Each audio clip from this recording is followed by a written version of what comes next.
روز 11 سپتامبر سال 2021 تخمینا ساعت 22 دقیقه راننده автомашین تمغه دیو سیلو رحیموف ابراهیم عبیداللهویچ سال تولدش 1963 ساکن جماعت دیهاتی حسنوف نویه شهر نو هنگام حرکت از سمت شهر ترسونزاده به سمت شهر ایسار در حدود دهه سرخک چشمه شهر ایسار از عهده اداره واسطه نقلیات نبرآمده به مانع کانال را برخورده است. در نتیجه مسافر автомашین مذکور رحیم و رجبگل سمیونا سال تولدش 1964 جراحت وزنین جسمانی برداشته در بیمارخانه به هلاکت رسیده است. همچنین روز 11 سپتامبر سال 2021 تخمین ساعت 14:20 دقیقه راننده автомашین بورکش تمغه دیو لابو عبدالجلیل بیروز عبدالحکیمویچ سال تولدش 1991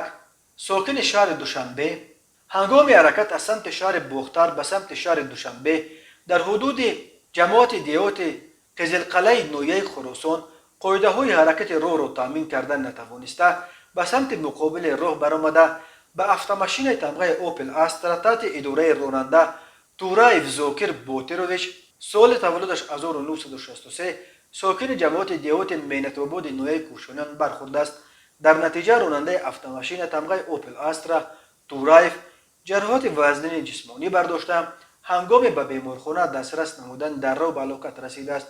مسافر автомашین تمغه اوپل استرا صابروف ولیجان بیگجانویچ سال تولدش 1970 ساکن جماعت دیهات مینت‌آباد نویه کوشانیان جراحت گوناگون جسمانی برداشته در بیمارخانه بستری گردیده است.